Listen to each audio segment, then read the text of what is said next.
বয়স হয়ে গেছে, বিয়ে দেওয়ার টাইম হয়ে গেছে, কিন্তু অবস্থা এমন যে বিয়ে করে বৌমাকে নিয়ে এলে রাখবি কোথায়, সেরকম ঘর তো নাই। এমনিতে আমাদেরই ভালো করে খাবার হয় না, তো বৌমাকে খাওয়াবি কি করে, কিছু তো ব্যবস্থা করতে হবে। বললে হ্যাঁ। তাহলে কি করা যায়, একটা কাজ করবি। একজন বলছিল যে তার মালটা নিয়ে তুই যদি ব্যবসায় যাস তো তাহলে তোকে মজুরি হিসেবে ডবল দেবে, আর পরে তিনি খুশি হলে আরো কিছু দেবেন। আল্লাহ রাসূল এক কথায় বললেন, আমি কারোর গোলামি করতে পারবো না, কারণ গোলাম করে আল্লাহ পাক রাসূলকে ওই নিয়েতে পাঠান নাই। কথা মনে রাখবেন মেরে মোহতরম দোস্তর বুজুর্গ। যখন দেখলেন এক কথায় না বলে দিয়েছে, ওই সময়তে আবু তালেব বললেন, বাবু ওই বিধবার কাছে দুটো এতিম আছে, আর এতিমের মালগুলো মানুষ লুটে ফুটে খেয়ে নিচ্ছে, এতিমের মালের একটু হেফাজত করা যায় না? আল্লাহর নবী মাথা নিচু করে দিলেন, চুপ করে বসে গেলেন, আর একটু বাদে বললেন, চাচা এতিমের মালের হেফাজতের জন্য আমি তৈরি আছি, আমি তৈরি আছি। আল্লাহর পাক নবী সাল্লাল্লাহু তাআলা আলাইহি ওয়াসাল্লামকে আবু তালেব বললেন, তাহলে সকালে খাদিজার কাছে চলে যাও, তোমার জন্য ব্যবস্থা হয়ে যাবে। আম্মাজান খাদিজাতুল কুবরা ঘরের মধ্যে বসে আছেন, ঘরের ভিতরে মুখ করে বসে আছেন, সামনে পর্দা ফেলা আছে, যেদিকে ঘরের দরজা সেদিক থেকে সূর্য ওঠে না, সেদিক থেকে সূর্য ডোবেও না। তার মানে বুঝতে পারছেন কোন দিকে মুখটা। তারপরে দরজায় পর্দা ফেলা, আর তিনি ঘরের ভিতরে মুখ করে বসে আছেন। আল্লাহর নবী সাল্লাল্লাহু আলাইহি ওয়াসাল্লাম পা পা করে ওই দরজার কাছে যখন গিয়ে দাঁড়িয়েছেন, আম্মাজান খাদিজা বলেন, মনে হলো যেন আমার ঘরের ভিতরে পূর্ণিমা চাঁদের মতো গোটা ঘরটা আলো হয়ে গেছে। আমি অবাক হয়ে গেলাম, আমি অবাক হয়ে গেলাম, আমার ঘরে হঠাৎ আলো এলো কোত্থেকে? আমার দরজা তো পর্দা ফেলা আছে, আমার দরজা তো সেদিকে যেদিকে সূর্য ওঠে না বা ডোবে না, এমন আলো উঠলো কি করে? আমি ঘুরে তাকিয়ে দেখলাম বাইরে একজন যুবক দাঁড়িয়ে আছে, যার চেহারা নূরের ছটাতে আমার ঘরের ভিতরটা পুরো আলো হয়ে গেছে। বলুন সুবহানাল্লাহ। মেরে মোহতরম দোস্তর বুজুর্গ, আম্মাজান খাদিজা পর্দার ভিতর থেকে জিজ্ঞাসা করলেন, তুমি কে? বললেন, আমি মুহাম্মদ, আমার চাচা আবু তালেব আপনার কাছে পাঠিয়েছে ব্যবসার জন্য। আম্মাজান খাদিজা কোনো কথা না বলে চুপ করে গেলেন আর বললেন, বলো তুমি ব্যবসাতে রাজি? বললে হ্যাঁ। বলে কাল সকালে তৈরি হয়ে এসো, কাল সকালে তৈরি হয়ে এসো। তিনি ফিরে গেলেন, আর পরের দিনে তৈরি হয়ে যখন আসছেন ব্যবসাতে যাওয়ার জন্য, আম্মাজান খাদিজা তাওরাত ভালো পড়তে পারতেন, পুরো তাওরাতে আমার নবী শামাইল পড়লেন, আর পড়ার পরে জানালার আড়ালে চুপ করে দাঁড়ালেন। ওই মুসলমানের ছেলে, এর আগে অনেক আগে ক্যাসেটে বার করেছি, সিসি ক্যামেরা এখান থেকে চালু হয়েছে। ওই দরজার আড়ালে ছোট্ট ফাঁকা জায়গা থেকে আম্মাজান খাদিজা দেখছে ওই যুবক আসছে, আরে মনে হচ্ছে না পূর্ণিমা চাঁদ সাথে নিয়ে আসছে, যার হাত তাওরাতে লেখা, যার চোখ তাওরাতে লেখা, যার ভুরুগুলো তাওরাতে লেখা, যার চলনটা তাওরাতে লেখা, যার কালাম তাওরাতে লেখা, যার ঢং তাওরাতে লেখা, যার মাথার চুল তাওরাতে লেখা, পুরো নকশা নবীর সামনে ভাসছে। আর তিনি অবাক হয়ে দেখছেন কে আসছে আমার কাছে।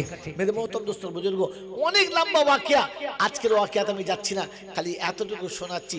আম্মাজান খাদিজা যখন সফরে ছাড়ছিলেন তখন বলে দিয়েছিলেন মায়সারাকে, খাদিজার যে মেন গোলাম তার নাম মায়সারা, বান্ধবীর নাম নাফিসা। মায়সারাকে বললেন, যখন ব্যবসায় যাবি এই যাকে তোর সাথে দিচ্ছি দেখবি কতগুলো ভুল করে, ভুল ভুল কতগুলো করে সে বলবি।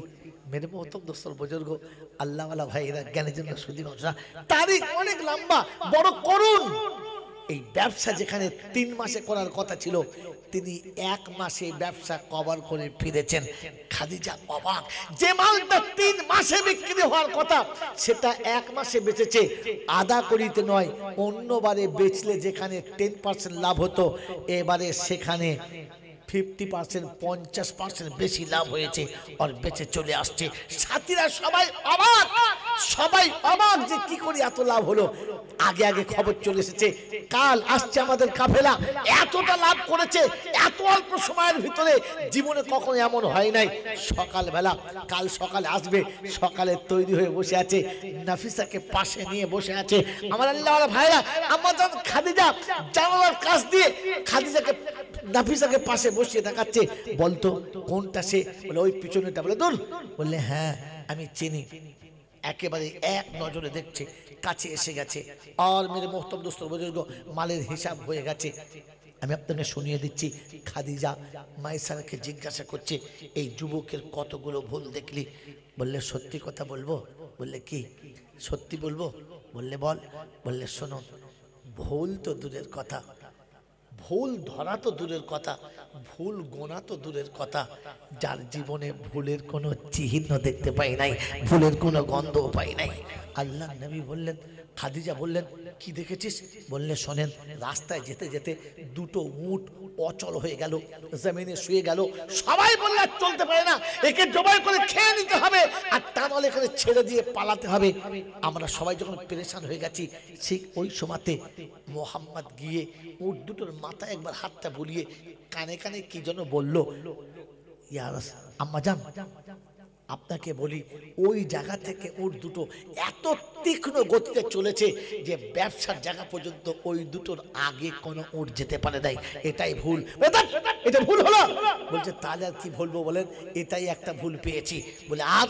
বলে শোনেন, রাস্তায় যেতে যেতে ক্লান্ত হয়ে গেছি, মানুষ আর চলতে পারে না, সবাই গিয়ে বসে গেছে। সবাই যেখানে বসে গেছে ছায়াতে বসে গেছে, গোটা সাথীদের ছায়াতে বসিয়ে দিয়ে নিজের বসার মতো কোনো ছায়া বাকি ছিল না। তাই সবাই যখন বসে গেছে, তিনি একটা শুকনো গাছের গোড়াতে হেলান দিয়ে বসে গেলেন। সবাই তন্দাচ্ছন্ন হলাম। ঘুম থেকে উঠে দেখি যে ওই গাছের ছায়াটা অটোমেটিক এই গাছের গোড়াতে, আর এই শুকনো গাছটা অটোমেটিক জ্যান্ত হয়ে গাছের ডালপালাতে পাতার ফুল এসে গেছে। এটা তার একমাত্র ভুল। বলে ওরে বোকা, এটাকে ভুল বলে? তো বলছে আম্মাজান, ভুল দেখবো কোথা থেকে? ভুল তো তার দ্বারাতে সঞ্চারই হয় না, ভুলের কোনো গল্পই পাই না। আমার বন্ধুরা, আমার আল্লাহওয়ালা ভাইরা, আম্মাজান খাদিজা মনে মনে যতবার শুনছেন ততবার মনে মনে ভালোবাসায় ঢলে যাচ্ছেন, আর ভাবছেন এটাকে আর হাত ছাড়া করা যাবে না। তাই বান্ধবীকে বললেন, বান্ধবী একটা কাজ করতে পারিস? বললে কি? বলে শুনেছে বান্ধবীর জন্য বান্ধবীরা জান দেয়, তুই আমার জন্য একটা কাজ। বললে কি? বলে একবার মোহাম্মদের কাছে গিয়ে বল না, যদি সে আমাকে বিয়ে করতে চায় আমি বিয়ে করতে রাজি আছি। নাফিসা বলছে, কি রে পাগলি, তুই যে প্রতিজ্ঞা করেছিলিস জীবনে কোনো পুরুষকে আর পাত্তা দিবি না, কোনো পুরুষের পানি গ্রহণ করবি না, এটা আবার তোর কি হলো? চেপে যা, খেপি কথাকার, সব কথা সব জায়গায় বলে, তোকে যখন বলছি তুই তখন তৈরি হয়ে যা। তখন নাফিসা শোনাচ্ছে, ওরে খাদিজা, তুই যে মুহাইরাকে বলেছিলিস ওর নাকি মতিভ্রম হয়েছে, তোর কি? তাই তো বটে বান্ধবী, আগে বুঝতে পারি নাই। হ্যাঁ ঠিকই বলেছে, এটাই ছিল সেই স্বপ্ন যে আকাশের পূর্ণিমার চন্দ্রখানা এসে তার বুকেতে ধরা দিয়েছে, আর সে তার আঁচলে জড়িয়ে নেবে। মেরে মোহতরম দোস্তর বুজুর্গ, তারিখ অনেক করুণা লম্বা, খালি এখান থেকে ছেড়ে দিয়ে পালিয়ে চলে যাচ্ছি।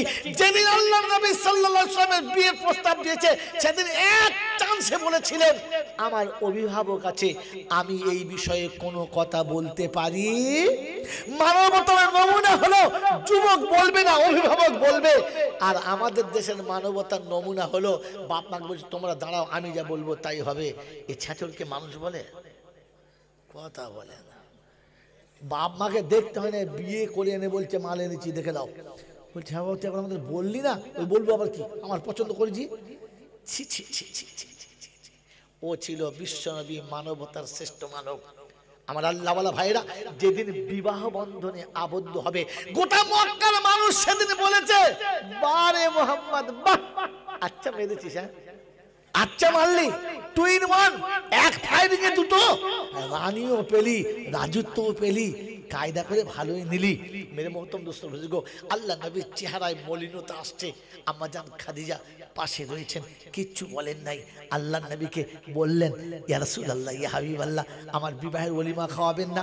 আল্লাহ রাসূল বললেন, আমার অবস্থা তুমি খুব ভালো জানো, আমার অবস্থা তোমার জানা আছে, আমি ওলিমা খাওয়াতে গেলে একটু সময় দিতে হবে, কিছু পয়সা সঞ্চয় করি, তারপরে আল্লাহ রাসূলকে আম্মাজান খাদিজা বললেন, আচ্ছা দুজনে যদি ভাগ করে নিই তাহলে সহজ সুবিধা হবে? বললে হ্যাঁ। বলে খাবার সব দায়িত্ব আমার আর দাওয়াত দেবার দায়িত্বটা তোমার, দুজনে হাফ হাফ ভাগ হয়ে গেল। এরকম ভাগ জীবনে শুনেছেন? এরকম ভাগ জীবনে শুনেছেন? এই আল্লাহওয়ালা ভাইরা, আমার বন্ধুরা, এর মতো বন্ধু পাওয়া যাবে? এর মতো বন্ধু পাওয়া যাবে? আম্মাজান খাদিজাতুল কুবরা সব খাবারের ব্যবস্থা করলেন। আল্লাহ রাসূল সবাইকে দাওয়াত দিলেন। সবাই মনে মনে করছে ঠিক আছে, তোর অপমান করার এটাই চরম সুযোগ। বিবাহের পরে অলিমার দিনে গোটা মক্কার মানুষজন একসঙ্গে বসে খাবে, ওই সময় সবার সামনে অপমান করাবো যে বইয়ের মালেতে সবাই খাওয়াতে পারে, বাপের মালে খাওয়ানো বড় কষ্ট আছে। সেদিন মুহাম্মদকে বুঝিয়ে দেবো অলিমা খাওয়ানোর স্বাদ। সব তৈরি হয়ে গেছে। আম্মাজান খাদিজাকে আল্লাহ পাক আগে থেকেই বুঝিয়ে দিয়েছেন, আর তিনি বুঝে গেছেন এই অপমানের শোধ আমাকে তুলতে হবে। সমস্ত মক্কার মানুষের জন্য, ধনীদেরকে, রাইসদেরকে, বুদ্ধিমানদেরকে, এমএলএ এমপিকে, দেশের আদালত থেকে সবাইকে দাওয়াত করেছে, সবাইকে এক প্লেটে বসিয়ে দিয়েছে। আর বললেন আমি না যাওয়ার আগেতে কাউকে খাওয়া শুরু করাবে না। প্লেট দেওয়া হয়ে গেছে, হাতে পানি দেওয়া হয়ে গেছে, খাবার তৈরি হয়ে গেছে।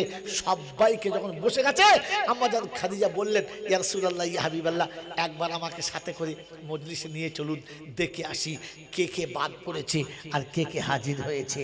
কত কায়দাটা ঘুরিয়ে বলেছে কথাটা, হ্যাঁ না? আল্লাহ নবী আম্মাজান খাদিজাকে নিয়ে মজলিসের মাঝখানে এলেন। আপনাদের মনে হবে সামনে মেয়ে মানুষ ছাড়া পর্দার নিষেধ, পর্দার বাইরে যাওয়া হারাম। তখন পর্দার আয়াত আসে নাই, তখন কোরআনে পর্দার আয়াত নাজিল হয় নাই। আল্লাহ নবী খাদিজাকে নিয়ে এসেছেন মজলিসের মাঝখানে, সবাই বসে আছে। আম্মাজান খাদিজা বললেন, আয় মক্কার মানুষরা, আমি মুহাম্মাদের সঙ্গে বিবাহ করেছি। অনেকের অনেক রকমের কথা, অনেকে আমাকে টিটকিরি বলে বলেছে, খাদিজা আর কোনো পুরুষ পেলি না, ওই ভিখারির বাচ্চাটাকে, ওই ভিখারিটাকে বিয়ে করলি, কারণ আমরা যোগ্য ছিলাম না। তাহলে শুনে নাও, মক্কার ভিতরে কোনো মানুষ, সারা পৃথিবীর কোনো রমণী যখন কারোর প্রেমে পড়ে যায়, তখন চারটে দিক থেকে প্রেমে পড়ে। কটা দিক? জোরে বলেন। চারটে দিক। প্রথম দিক হলো পুরুষের সৌন্দর্য দেখে, পুরুষের রূপ দেখে, পুরুষের যৌবনের লাবণ্য দেখে। গোটা মক্কার ভিতরে একটা পুরুষকে আমার স্বামীর পাশে না দেখাও যে মুহাম্মাদুর রাসূলুল্লাহ থেকে দেখতে সুন্দর, একটা পুরুষ দেখাও। গোটা মক্কার মানুষ সেদিন মাথা নিচু করে বলেছে, না না, মুহাম্মাদের থেকে ভালো সুন্দর যুবক মক্কাতে কোনোদিন আসে নাই, আর কোনোদিন আসবে বলে আশা করা যায় নাই। সব থেকে সুন্দর। নাম্বার এক।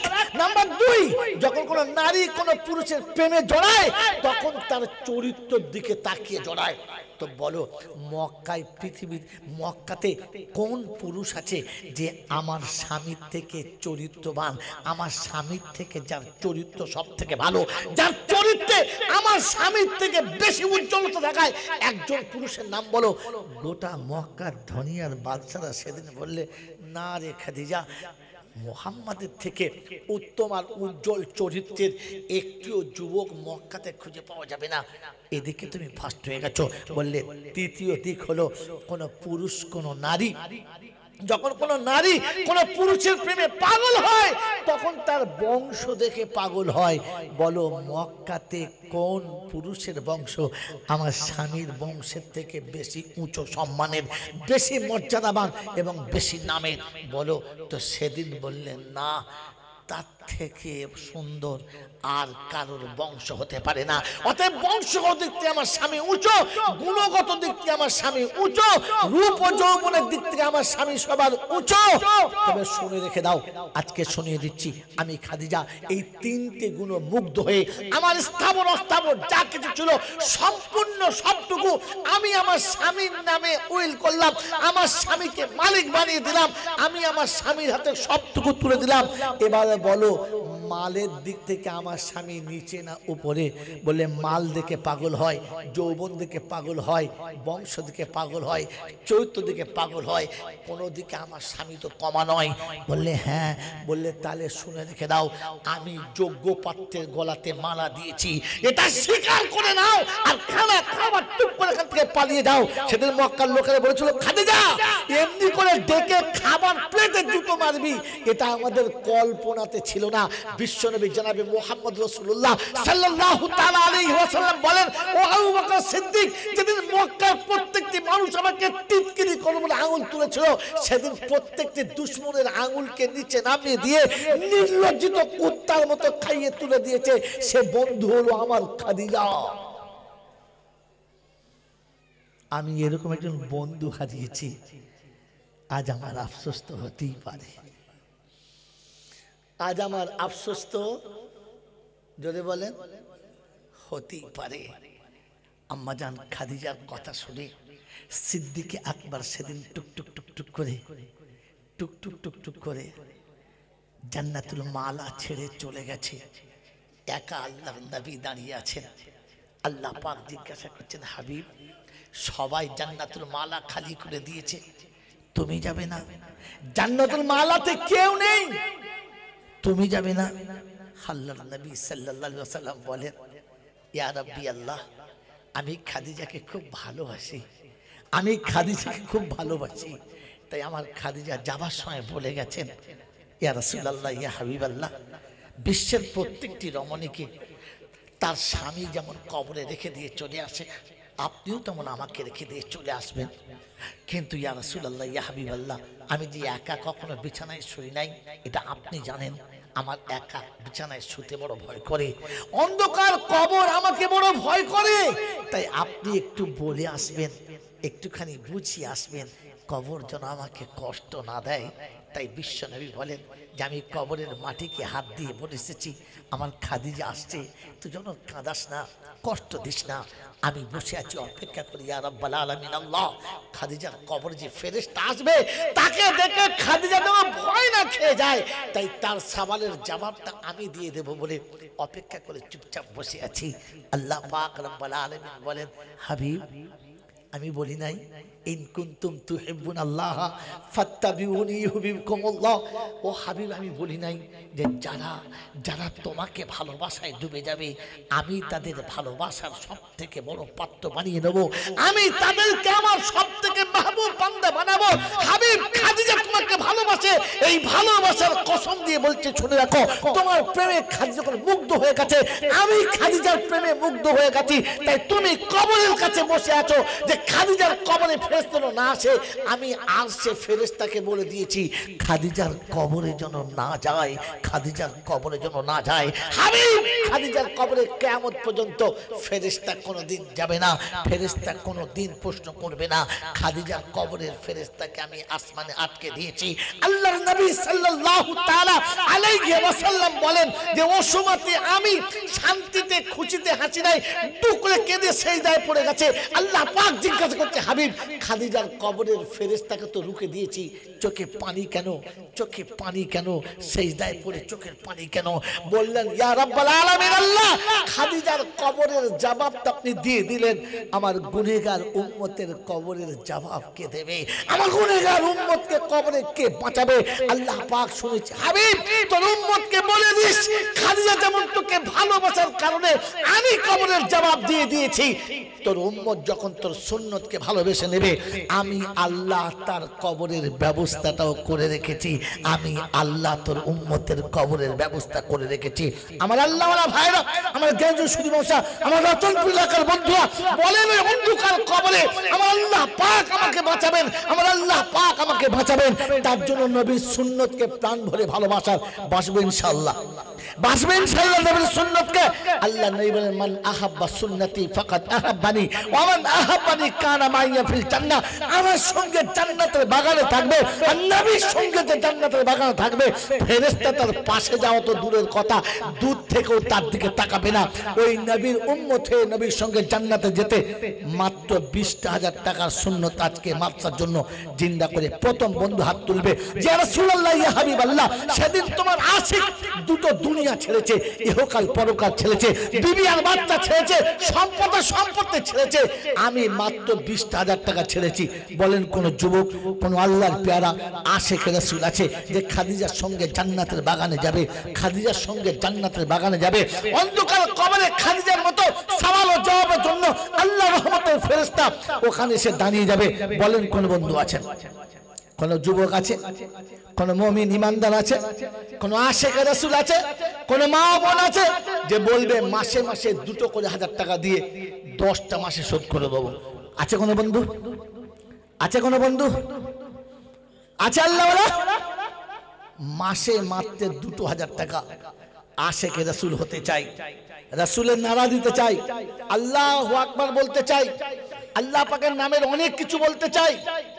দুর্ভাগ্য 2000 টাকা দেওয়ার কেউ নাই। মাসে 2000 টাকা। আবার এখানে কি গল্প করেন? কি হলো কি এখানে? এই বসেন না, চুপ করে তাড়াতাড়ি বসেন, চুপ করে বসেন, আপনি বসেন। বাবাজিরা, আছে কোনো বন্ধু ইনশাল্লাহ? আছে আল্লাহওয়ালা? আমার জ্ঞানীজনরা সুধী মানুষেরা, যদি বলা হতো যে আপনাদের এলাকার এমপির সঙ্গে আপনার একটা সিটিং হবে আর এমপির সাথে আপনার মূল্যায়ন করা হবে, তার জন্য 20,000 টাকা লাগবে। এখানে বহু মুসলমানের বাচ্চা এমন আছে, ইমান বিক্রি হতো হতো, নাম বেঈমানের খাতায় যেত যেত, কিন্তু হাত তুলে দেখাতো আমি আছি। কারণ পৃথিবীর লোক বুঝবে আমি এমপির সাথে থাকবো, 1টা বছর এমপির সাথে থাকতে পাবো, এমপির সাথে সমান খেতে পাবো, এমপির মর্যাদা আমি পাবো। 20,000 যাই যাবে। তৈরি ছিল না? ছিল না? ছিল ছিল। ওই মুসলমানের ছেলে, আপনি এমপি বুঝতে পারলেন, নবী বুঝতে পারলেন না। এমপির সাথে খাবার হোটেল বুঝতে পারলেন, জান্নাতের বাগান বুঝতে পারলেন না। পৃথিবীর আনন্দ মেলাতে ঢুকতে চাইলেন, জান্নাতের শান্তির মেলাতে ঢুকতে চাইছেন না। বলেন 2 করে 1000 টাকা মাসে মাসে দেবে, এরকম একজন আল্লাহওয়ালা, এরকম একজন আল্লাহওয়ালা এরকম করে কোন এরকম মারামারি করছে কেন? কি চাইছে এরা?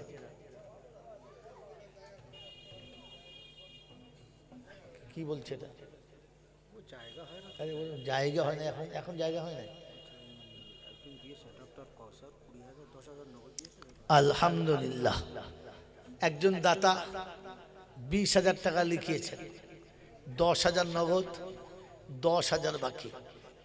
আল্লাহ পাক শুনেছেন ওয়া খালাকনাকুম আজওয়াজা, সব জিনিসের আমি আল্লাহ জোড়া করেছি।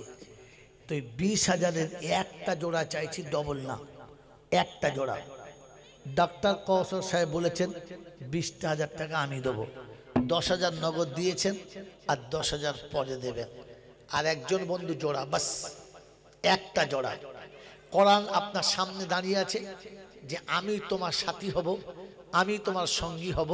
আর আয়াতে কোরআন বলছে আমি কিয়ামতে সাক্ষী দেব যে ওয়া খালাকনাকুম আজওয়াজা। এ কথা শোনার পরে সে তৈরি হয়েছিল। আলহামদুলিল্লাহ, একবার তাকবীর দেন, নারে তাকবীর, আল্লাহু আকবার, নারে তাকবীর, আল্লাহু আকবার। একটু জোর আওয়াজে বলেন, এতগুলো মানুষের আওয়াজ আসে নাই। কেউ বলছে আল্লাহু আকবার, আর কেউ মনে মনে ভাবছে বলবো আর কবার, সন্ধ্যাবেলা থেকে খুব বলছি। জোরে বলেন নারে তাকবীর, নারে তাকবীর, আল্লাহু আকবার। যারা আল্লাহু আকবার বলছিল ওরা জোরে বলেছে, কিন্তু যারা বলে নাই ওদের মুখ খোলে, জোরে বলে, খোলে নাই। আল্লাহ আপনাকে আমাকে ভাবার তৌফিক দিক। সত্যটা বলে দেবো? জোরে বলেন, সত্যটা বলে দেবো? আরে সত্য বলে দেবো? হ্যাঁ না বলেন না? মদের হাঁড়িতে ডিম সিদ্ধ করলে মদের গন্ধ মদের থাকে, ডিমের ভেতরে গন্ধ, জোরে বলেন। তো জান্নাতের বাগানে বসে থাকলে কি হবে? মাল করে তো মদো মাল, ওদের মুখ খোলে নাই। কথা বোঝেন নাই? আমি মাল ভালো না, তারপরেও টাকা দিয়ে কেন আনে বলতেও পারি না। কি বলেন যে ডাক্তার আসিফ ইনশাআল্লাহ তিনিও বলেছেন যে 20,000 টাকা আমি দেব। আল্লাহ তার দান কবুল করুক, মালে বরকত দিক, আর আমাদেরকে ভাবার তৌফিক দিক। বলুন আমিন। নারে তাকবীর, আল্লাহু আকবার। বাড়ি তালা দোয়া করি দুই বন্ধু তরেতে, আলেম ও হাফেজ দিও তাদের ঘরেতে, আর নামাজি মুত্তাকি বিবি দিও বিছানাতে, আর পর্দাওয়ালি বাচ্চা দিও জমিন ও মাঝেতে। পিতা মাতা চলে গেছে কবরেতে যারা, আর জান্নাতের বিছানা খোদা পাই যেন গো তারা। যোগ্য বাপের বেটা দেখি করিয়াছে দান, আর বাপ বেটাকে কিয়ামত কিয়ামতে বানায়ো ভাগ্যবান। রহমতের ছায়া খোদা দিও আরশের তলাতে, আর পান করায়ো পানি খোদা আমার নবীর হাতে, আর কসারের পিয়ালা দিও নবীর হাতে তার, আর ফুলসিরাত বিদ্যুৎ গতি করে দিও পার। আমিন বলেন না আবার তাকবীর বলেন বন্ধু ইনশাআল্লাহ। বলেন কে কে সাথী হব? দুজন হয়েছি, সাথী হব কে কে? দুজন আল্লাহ পাক দিয়েছেন। তৃতীয় বন্ধু কে আছে? আল্লাহ পাক ইয়াদুল্লাহি আলাল জামা, আমার রহমতের হাত জামাতের উপরে। আর জামাতের জন্য কমপক্ষে তিনজন শর্ত, ইমাম, মুয়াজ্জিন আর মুক্তাদি। হ্যাঁ না বলেন? সামনে ইমাম আর পিছনে মুক্তাদি দুটো। ইনশাআল্লাহ ইমাম মুয়াজ্জিন হয়ে গেছে, মুক্তাদি বাকি। রহমতের হাত যদি মাথার উপরে নিতে চাও তাহলে তৃতীয় বন্ধু মাথা তুলে দেখাও যে আমি জামাতের সাথী হতে চাই, আর আমি নিয়ে যাই। বন্ধু শুনে দেন, কাল কিয়ামতের ময়দানে দুজন মানুষের হিসাব হবে না, দুজন মানুষের হিসাব, দুটো দলের হিসাব হবে না, দুটো দলের হিসাব হবে না। এই দুটো দলের মধ্যে একটা দলে দুই শ্রেণীর মানুষ থাকবে, ওই দুই শ্রেণীর মানুষের হিসাব হবে না। জানেন জানেন পাক্কা বেঈমানের হিসাব হবে না, তুলবে আর জাহান্নাম। পাক্কা ইমানদারের কোন হিসাব হবে না। এই ইমানদারের ভিতরে দুই শ্রেণীর লোক হবে। জানেন কে কে? জানেন না? জানেন? কথা বলে না, জানেন না, আর বক্তারাও বলে না, আর আমরাও জিজ্ঞাসাও করি না। আল্লাহ আমাদেরকে জানার আর আমাদেরকে জিজ্ঞাসা করার তৌফিক দিক, বলুন আমিন। জানবেন ইনশাআল্লাহ। তো আর একটা বন্ধু বলেন, তবে তো বলবো আপনি আসলে আমি আসবো। কামা তাদিনু তুদানু, जैसा करोगे वैसा भरोगे। इरहम फी दुनिया रहम फी सामा, दुनियाते रहम करले आसमानওয়ালা रहम করবে।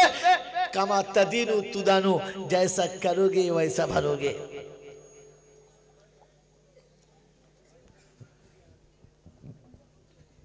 বলেন কোন বন্ধু আছেন? তৃতীয় বন্ধু মাসে দুটো করে 1000 টাকা দেবে। আছে? আছে তৃতীয় বন্ধু? জামাতের সাথী হওয়ার মতো তৃতীয় বন্ধু আছে? বাবাজিরা, আমার আল্লাহওয়ালা ভাইয়েরা, জ্ঞানীজনরা, সুধী মানুষেরা, তৃতীয় বন্ধু নাই? আর একটা, একজন সাথী চিন্তা করছে, হুজুর 2000 করে টাকা কি করে দেবো? বিড়ি খেতে 1000 টাকা লেগে যায়, তারপর যা মোবাইল ঘরে তাও 1000 টাকা লেগে যায়, আর 2000 আপনার দিলেও মরে যাবো। আচ্ছা 1000 করে বলেন। বলেন দুটো বন্ধু একসঙ্গে বলেন যে একটা করে 1000 টাকা দেবো। দুটো বন্ধু বলেন তো একটা ধরে নেবো, বলেন একটা করে 1000 টাকা দেবো মাসে মাসে, 10,000 টাকা। দুজন মিলে বলেন। প্রথম হাত তোলেন দেখি কোন বন্ধু আছেন যে মাসে মাসে একটা করে 1000 টাকা দেবো। চট করে তাড়াতাড়ি বলেন। এই আল্লাহওয়ালারা, একটা করে 1000 টাকা, একটা, বেশি না, মাত্র একটা 1000 টাকা আছে? আছে আল্লাহওয়ালা? বন্ধু মাত্র একটা করে 1000 টাকা, একটা 1000 টাকা। আমার আল্লাহওয়ালা ভাইরা, আমি প্রথমে শুনেছি মানুষ হওয়ার জন্য আর মুমিন হওয়ার জন্য আল্লাহ শুনিয়েছেন ফাইন আমানু বিমিসলি মা আমানতুম বিহি। যদি ঈমান এনে নিজেকে ঈমানদার প্রমাণ করাতে চাও তাহলে ওদের মতো ঈমান আনো, আমার নবী সাহাবীদের মতো, যারা যখন আল্লাহ পাক ডাক দিয়েছেন লাব্বাইক, কতটা? বলে আল্লাহ রাসূল যতটা আপনি চাইবেন ততটা। আমি জান্নাত চাই, আমি জান্নাত চাই, দুনিয়ার কোনো সম্পদে আমার দরকার নাই, যতটা দরকার ততটা, যতটা দরকার ততটা। আমি অনেক আগে বলেছিলাম মুমিন শব্দের আরেকটা মানে হলো প্রেমিক। মুমিন শব্দের আরেকটা মানে হলো, জোরে বলেন, প্রেমিক ছাড়া মুমিন হতে পারে না। প্রেমিক যখন প্রেমে ডুবে যায় আর প্রেমিকার যখন প্রয়োজন পড়ে তখন বলে বল কি চাস বল, তুই যা চাইবি তাই দেবো। বলে না? বলে না? হ্যাঁ না বলেন? তুই যা চাইবি, জোরে বলেন, তাই দেবো, প্রয়োজন হলে তোর জন্য জানটাও দেবো। বলে না? বলে না? জোরে বলেন ভাই, কথা বলেন হ্যাঁ না? তো আল্লাহ পাকের হাবিবের উম্মতের কাছে কথা ছিল, ইয়া রাসূলুল্লাহ, ইয়া হাবিবাল্লাহ, আপনি যা চাইবেন তাই দেব, আর প্রয়োজন হলে নিজের জানটাও। এটার নাম প্রেমিক, এটার নাম মুমিন, এটার নাম মুমিন। তো আমি আর আপনি, আপনাকে সবটা দিতে হবে না, জানটাও দিতে হবে না, মাত্র একটা করে 1000 টাকা দিয়ে প্রমাণ করাবো যে ইয়া রাসূলুল্লাহ ইয়া হাবিবাল্লাহ পূর্ণ প্রেমিক হতে পারি নাই, তবু প্রেমের খাতায় নামটা রেখেছিলাম। আমি প্রেম